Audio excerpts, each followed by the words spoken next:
성문어귀에 나병 환자 4사람이 있더니 그 친구에게 서로 말하되 우리가 어찌하여 여기 앉아서 죽기를 기다리랴. 만일 우리가 성읍으로 가자고 말한다면 성읍에는 굶주림이 있으니 우리가 거기서 죽을 것이요 만일 우리가 여기서 머무르면 역시 우리가 죽을 것이라. 그런즉 우리가 가서 아람 군대에게 항복하자. 그들이 우리를 살려두면 살 것이요 우리를 죽이면 죽을 것이라 하고 아람 진으로 가려 하여 해질 무렵에 일어나 아람 진영 끝에 이르러서 본즉 그곳에 한 사람도 없으니 이는 주께서 아람 군대로 병거 소리와 말소리와 큰 군대의 소리를 듣게 하셨으므로 아람 사람이 서로 말하기를 이스라엘 왕이 우리를 치려하여 햇사람의 왕들과 애굽 왕들에게 값을 주고 그들을 우리에게 오게 하였다 하고 해질 무렵에 일어나서 도망하되 그 장막과 말과 나귀를 버리고 진영을 그대로 두고 목숨을 위하여 도망하였습니다. 그 나병 환자들이 진영 끝에 이르자 한 장막에 들어가서 먹고 마시고 거기서 은과 금과 의복을 가지고 가서 감추고 다시 와서 다른 장막에 들어가 거기서도 가지고 가서 감추니라. 나병 환자들이 그 친구에게 서로 말하되 우리가 이렇게 해서는 아니 되겠도다. 오늘은 아름다운 소식이 있는 날이거늘 우리가 침묵하고 있도다. 만일 밝은 아침까지 기다리면 벌이 우리에게 미칠지니 이제 떠나 왕궁에 가서 알리자 하고 가서 성읍 문지기를 불러 그들에게 말하여 이르되 우리가 아람진에 이르러서 보니 거기에 한 사람도 없고 사람의 소리도 없고 오직 말과 나귀만 매어 있고 장막들이 그대로 있더이다 하는지라.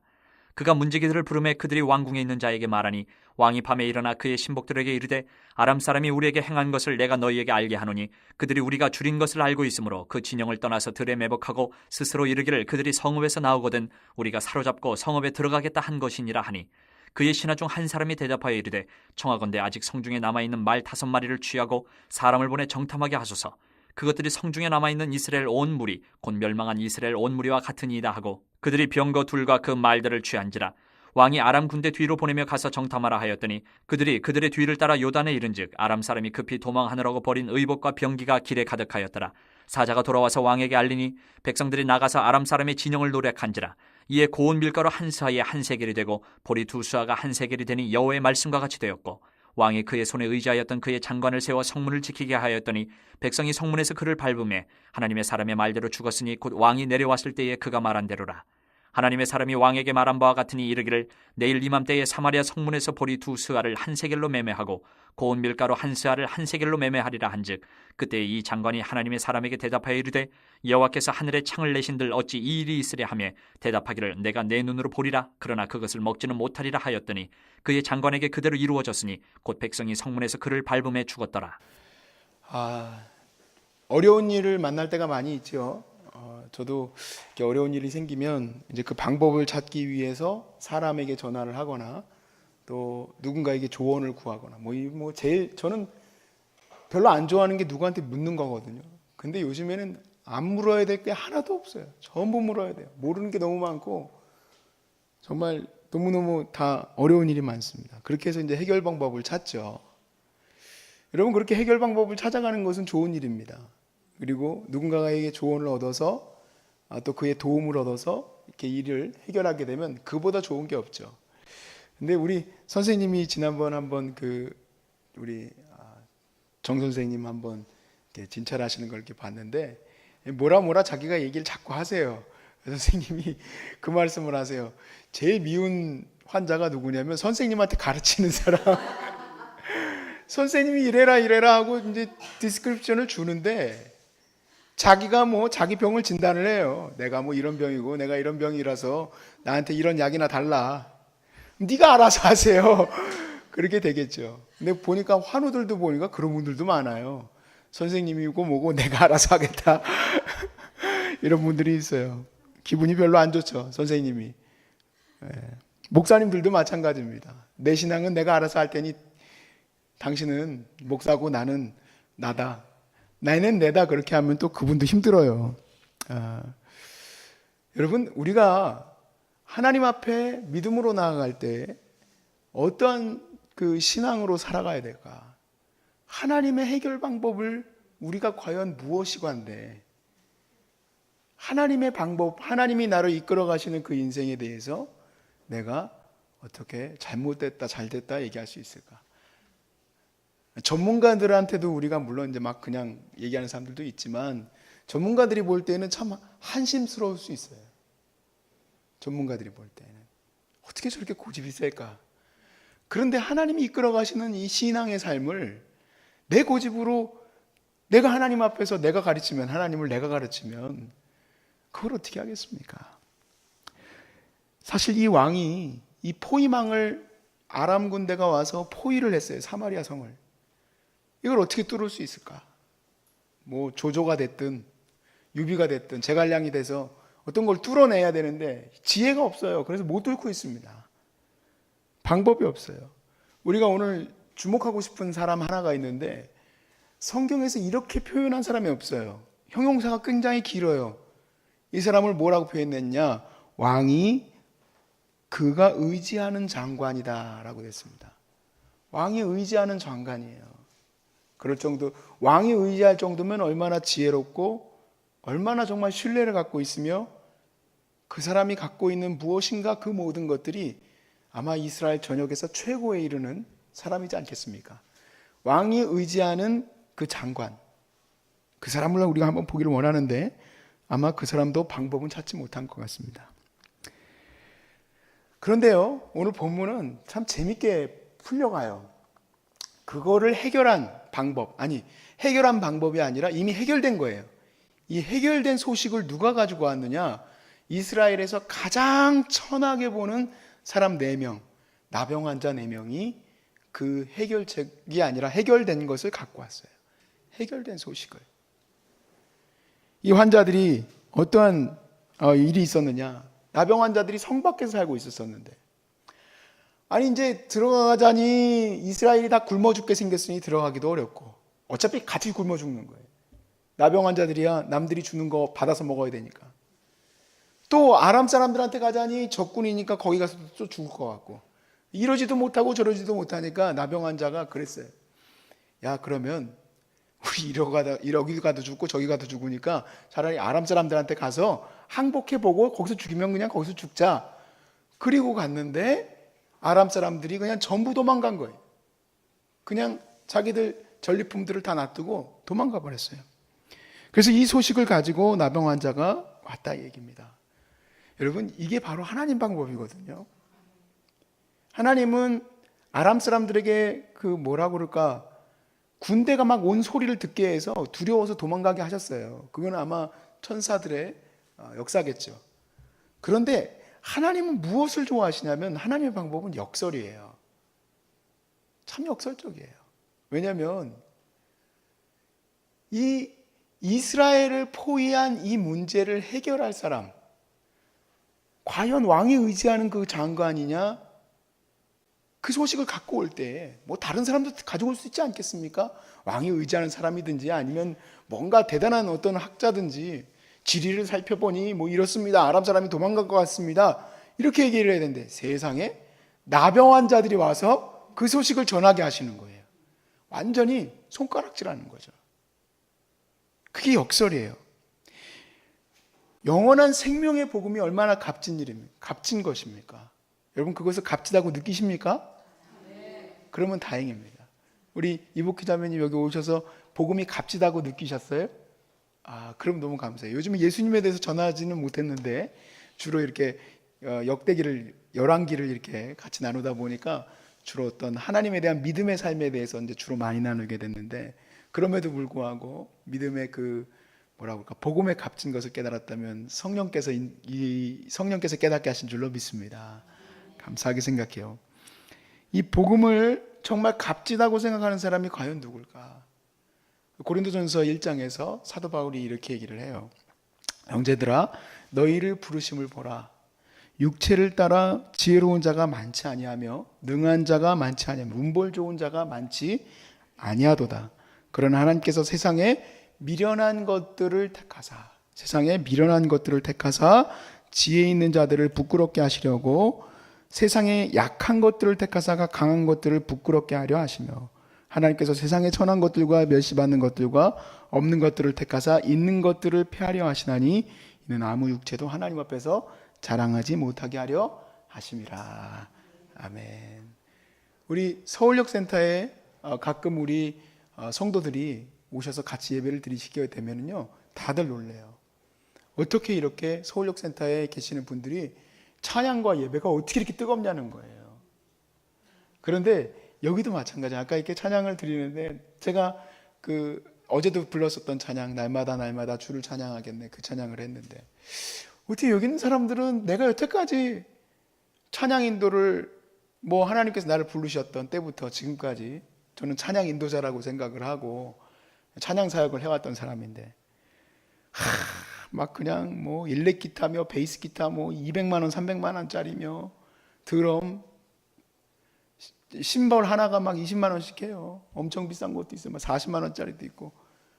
아무튼 내 평생 막 그냥 모아가지고 겨우겨우 찬양팀 만들어야 되는데 뭐 큰 교회에서는 이미 다 돼 있지만 그렇게 해가지고 해도 최고의 스피커 가지고 해도 그냥 박수 치는 둥 마는 둥 너는 찬양을 해라 나는 말랜다 이렇게 하는데 젊은 청년들이 이렇게 병들고 또 삶에 대해서 정말 하루하루의 삶에 대해서 이렇게 힘들게 살아갈 수도 있는 사람들이 어떻게 이렇게 더 깊은 찬양을 할 수 있을까?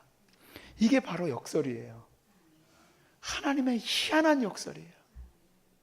그래서 있는 자들이 부끄럽게 만드세요. 부끄럽게. 복음을 여러분에게 깨닫게 하시고 복음이 여러분 안에 들어와서 그것이 정말 열매를 맺는다면 하나님께 감사합시다. 하나님께 정말 감사해야 돼요.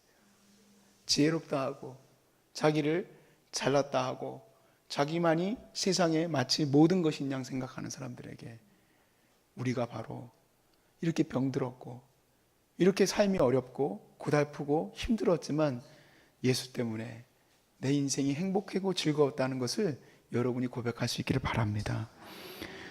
그것이 하나님의 놀라운 방법이에요. 그래서 누가 정말 지혜롭고 정말 위대한 사람인가?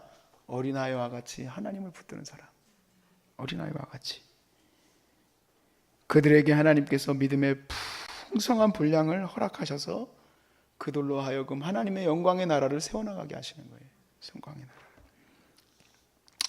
7장 2절 말씀을 보세요. 참 재밌습니다. 이 단어를 그렇게 쓴다는 게 참 재밌어요. 우리가 어제 봤던 말씀이죠. 그때 왕이 그의 손에 의지하는 자, 곧 한 장관이, 이게 다 지금 형용사예요. 형용구. 이 한 사람을 설명한 거예요. 하나님의 사람에게 대답하여 이르되 여호와께서 이제 자기가 이제 여호와께 충고를 하는 거예요. 자기가 하나님 앞에 충고를 해요. 하나님께서 하늘의 창을 내신들 어찌 이런 일이 있을 수 있겠느냐.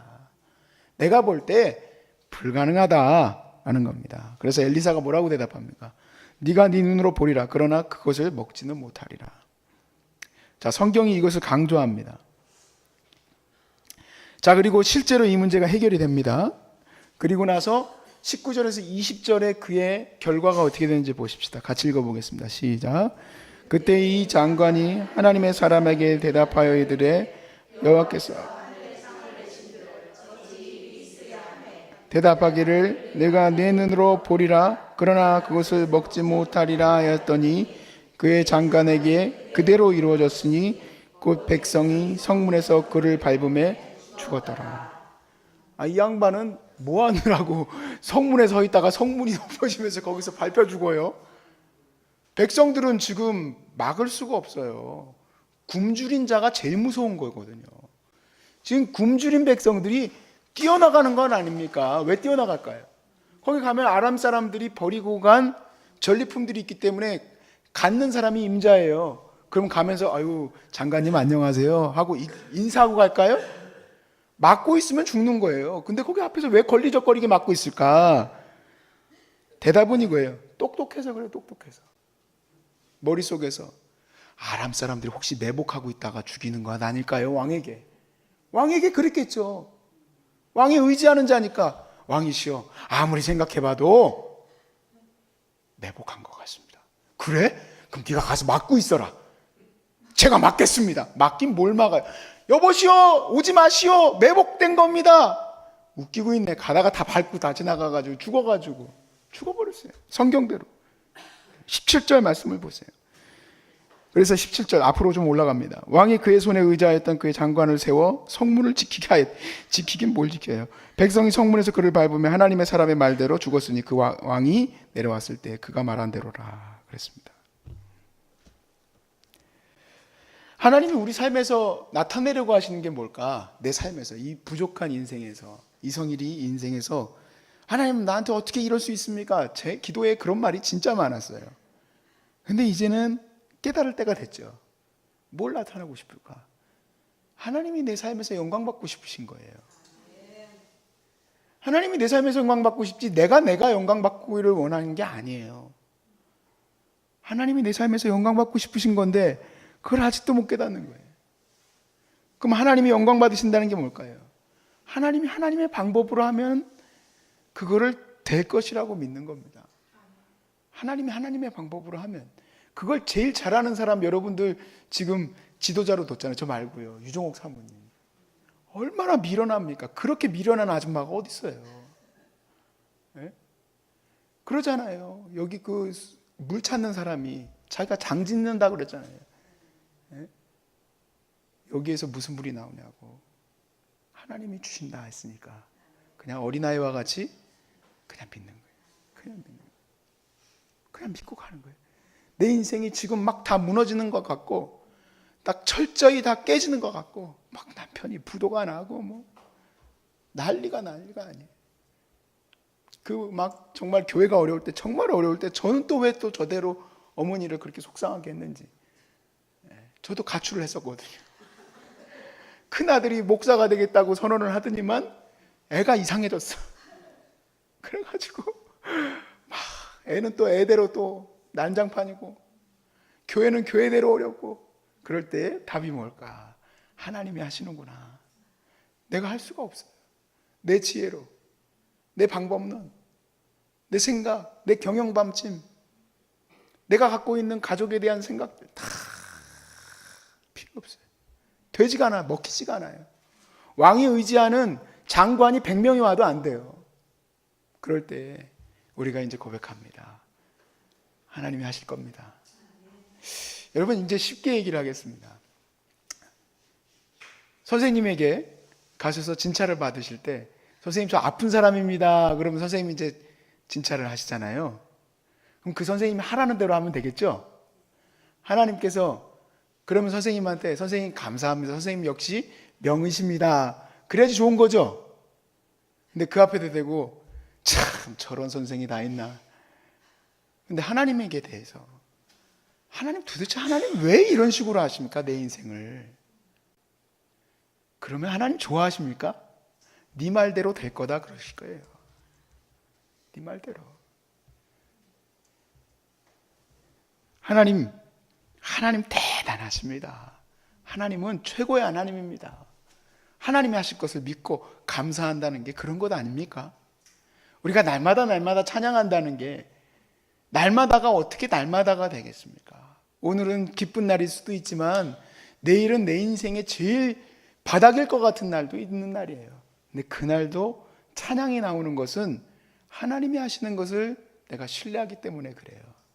사마리아 성을 다 둘러 엎었을 때에도 날마다 주를 찬양하겠네. 주님이 하실 거를 믿는 거예요. 주님을 기뻐하게 해야지.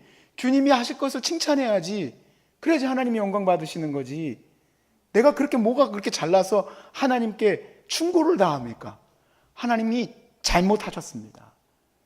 내가 다른 건 다 모르겠는데 내 인생에서 하나님이 이거는 분명 잘못하셨습니다. 내가 무엇이 간데 먼지 같은 벌러지만도 못한 인생이 우리 하나님을 그렇게 말할 수 있어요? 절대 못합니다. 하나님은 실수가 없으십니다. 하나님은 실수가 없으시고 실패가 없으신 하나님이에요. 왜 내게 이런 문제가 닥쳤는지 알지 못하지만 우리는 그렇게 고백합니다. 하나님 영광 받으시려고. 내 병 가운데 하나님 영광 받으시려고. 내 사업이 실패한 것 가운데 하나님 영광 받으시려고. 여러분 우리 어머니가 사업가들 그 뭐 CBMC 이런 데도 불려가셔서 강사로 하시는 이유가 뭔지 아세요? 3번이나 부도 나봤기 때문에 그래요. 3번이나 부도 났는데도 불구하고 우뚝 서잖아요. 근데 그 우뚝 선 방법이 예를 들어서 무슨 뭐 참존 그 화장품 그 사장님처럼 아주 그냥 머리도 탁 이렇게 해가지고 똑 부러져가지고 그러면은 뭐 그렇게 많이 안 불려다닐 거예요. 별것도 볼품도 없는 사람이 어떻게 저렇게 하고 있을까? 근데 그 입에서 나오는 말이 자기 자랑이 하나도 없어요. 다 뭐냐? 하나님이 놀라운 일을 이끄신 것을 믿음으로 고백하니까 거기서 은혜를 받는 것 아닙니까? 그런데 문제는 뭐냐면 여러분 그걸 받고 듣고만 있어서는 뭐 하겠습니까? 이제 여러분이 그렇게 고백을 하십시오. 부도 났을 때, 어려움을 당했을 때, 괴로움을 당했을 때 하나님 최고의 방법으로 인도하실 줄로 믿습니다. 내가 지금까지는 내 힘으로는 안 됐지만 이제 하나님이 하실 것을 믿습니다. 하나님이 최고입니다. 하나님이 치료의 하나님이시죠. 하나님이 승리의 하나님이시죠. 하나님이 능력의 하나님이시죠. 하나님이 하실 줄로 믿습니다. 감사합니다. 하나님 나가시길 바랍니다.